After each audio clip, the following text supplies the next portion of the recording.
जय श्री कृष्ण।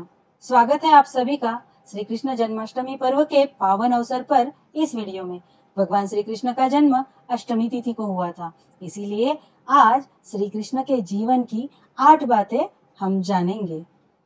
हम सब श्री कृष्ण जन्माष्टमी बड़े ही धूमधाम से मनाते हैं। घर पर, मंदिरों में बड़े ही उत्साह और उमंग का वातावरण रहता है। स्थान स्थान पर दही हंडियों का भव्य आयोजन भी होता है। तो क्यों न इस जन्माष्टमी पर्व पर हम इस उत्सव और व्रत के साथ उनके जीवन से कुछ बातें सीखें। जब हम कोई इलेक्ट्रॉनिक वस्तु खरीदते हैं, उसके साथ एक बुकलेट आता है जिसमें उस वस्तु का उपयोग कैसे करना है, उसके सारे फीचर्स के बारे में लिखा हुआ होता है। आज की भाषा में हम उसे यूजर मैनुअल भी कहते हैं।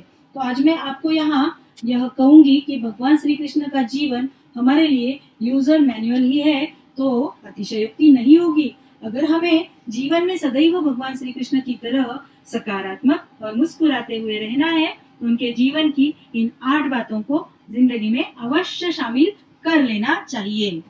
उनके जीवन से सबसे पहली बात हमें यह सीखनी चाहिए कि हमें जीवन में किसी भी चीज से आसक्ति नहीं रखनी चाहिए।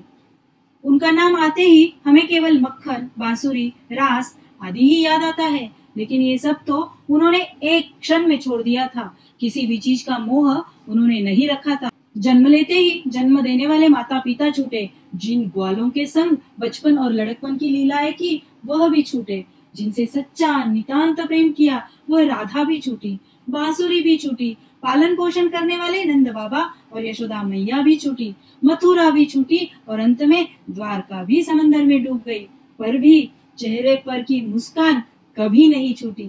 सकारात्मक सोच लेकर कर्म करते गए, फल कुछ भी मिले सबका कल्याण जिसमें है, यह बात उन्होंने सदैव ध्यान में रखी और किसी चीज में आसक्ति न रखते हुए अपना कार्य करते गए। तीसरी चीज उन्होंने अपने जीवन से यह सिखाई कि अपने गुस्से पर नियंत्रण कैसे रखें।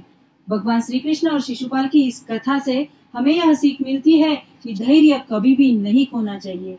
शिशुपाल गाली पर गाली देते जा रहा था, लेकिन श्री कृष्ण ने धैर्य रखा। वे पहली ही गाली पर क्रोधित हो सकते थे और उन्हें दंडित कर सकते थे, परंतु उन्होंने ऐसा नहीं किया और अगले 99 गालियों तक इंतजार किया और 100 गलतियां पूरी होने के बाद उन्होंने सुदर्शन चक्र से शिशुपाल का सर धड़ से अलग कर दिया। उससे हमें यह सीख मिलती है, बुराई करने वाले को भी मौका देना चाहिए और उन्हें सुधरने का समय मिलने के बाद भी जब वे नहीं सुधरते तो उन्हें दंडित भी करते आना चाहिए। तीसरी बात उनके जिंदगी से यह सीखना है कि संकट के समय धीरज और बुद्धि से काम किस प्रकार ले सकते हैं। कुरुक्षेत्र में कौरव और पांडवों के बीच होने वाले युद्ध के प्रथम दिन द्रौपदी भीष्म पितामह, जो कि कौरव के सेनापति थे, उनके कक्ष में उन्हें प्रणाम करने गई। भीष्म पितामह ने उन्हें सौभाग्यवती भव का आशीर्वाद दिया और आशीर्वाद देने के बाद उन्हें लगा, अरे ये मैंने क्या कर दिया। कल जिनके विरुद्ध युद्ध करना है उन्हें ही लंबी उम्र का आशीर्वाद दे दिया और उनके तब ध्यान में आया कि यह जरूर श्री कृष्ण की लीला है और उन्होंने ही द्रौपदी को मेरे पास भेजा होगा।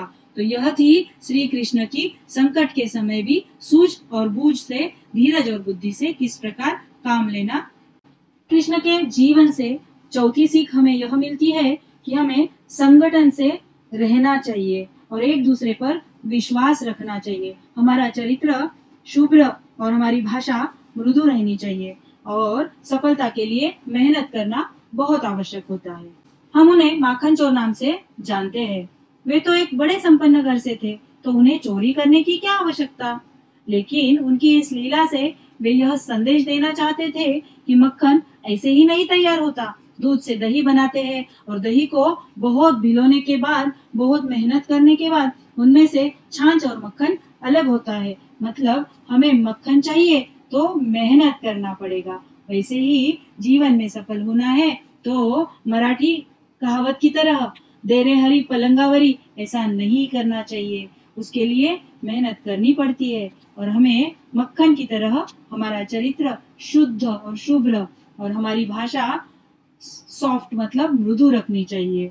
मक्खन चुराने के लिए वे अपने मित्रों के संग, ग्वाल वालों के संग जाया करते थे। मक्खन की हांडिया मक्खन भरकर घरों में ऊपर की ओर बांध कर रखने की पद्धति थी। 4-5 साल का यह नन्हा बालक भले उनका हाथ वहां तक कैसे पहुंचेगा, तो वे एक पिरामिड बनाते थे। नीचे 5, फिर 3 और ऊपर 1, ऐसा वह पिरामिड रहता था।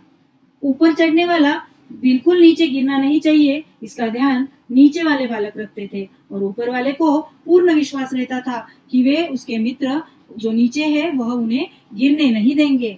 और इस बात से यही सीख मिलती है कि हमें एक दूसरे पर विश्वास रखना चाहिए और संगठन की शक्ति का भी परिचय पिरामिड द्वारा मिलता है।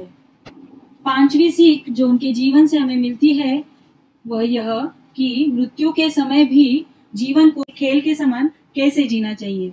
श्री कृष्ण ने अपनी कालिया मर्दन की बाल लीला से हमें यह सीख दी है कि मृत्यु भी सामने दिख रही है तो जीवन को खेल के समान जीना चाहिए। कालिया नाग अत्यंत विषैला था, उसके विष से सारी यमुना का पानी विषैला बन गया था। सारे ब्रजवासी चिंता में थे, तो तभी श्री कृष्ण ने कालिया मर्दन इस बाल लीला से मृत्यु पर भी नाच कर जीत हासिल हो सकती है उसका उदाहरण हमारे सम्मुख रख दिया। छठी बात जो उनके जीवन से हम सीख सकते हैं वह यह कि किसी का भी उधार नहीं रखना है, सूद समेत उधार रिटर्न करते आना चाहिए। अगर अपने बुरे समय जिस किसी ने हमारी मदद की है वो उसे सूद समेत रिटर्न कर देनी चाहिए।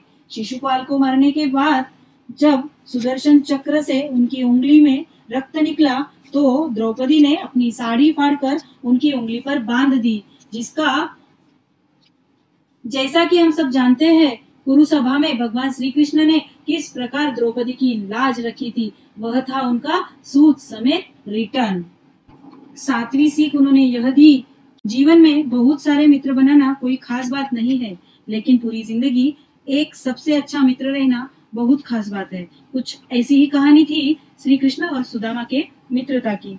द्वारकाधीश होने के बावजूद भी गरीब सुदामा के साथ उन्होंने अपनी मित्रता संभाल कर रखी थी।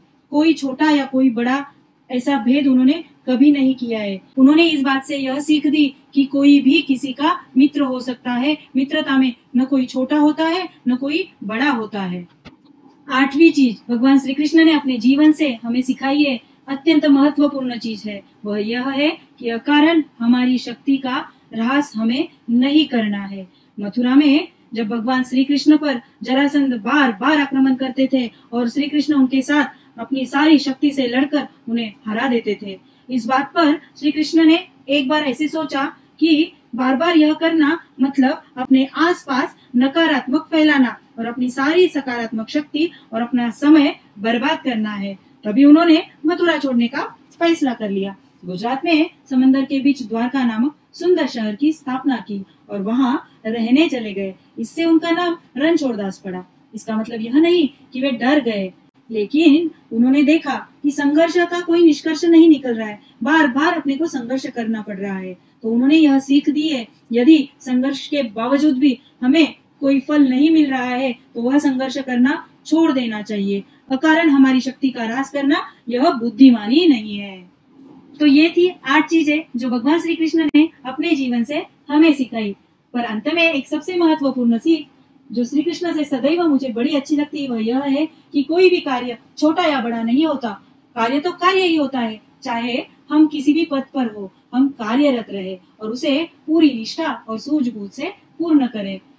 हर व्यक्ति का, हर पद का एक महत्व होता है। सामर्थ्यवान होते हुए भी उन्होंने सारथी बनना स्वीकार किया और इससे उन्होंने यह बात हमें सिखाई कि पद और पोजीशन देखकर व्यक्ति का सम्मान नहीं करना चाहिए। घर आनंद भयो जय कन्हैया लाल की, नंद घर आनंद भयो जय कन्हैया लाल की, हाथी घोड़ा पाल की जय हो नंद लाल की, हाथी घोड़ा पाल की जय हो नंद लाल की। कन्हैया के जन्मदिन की आप सभी को ढेर सारी बधाई। जय श्री कृष्ण।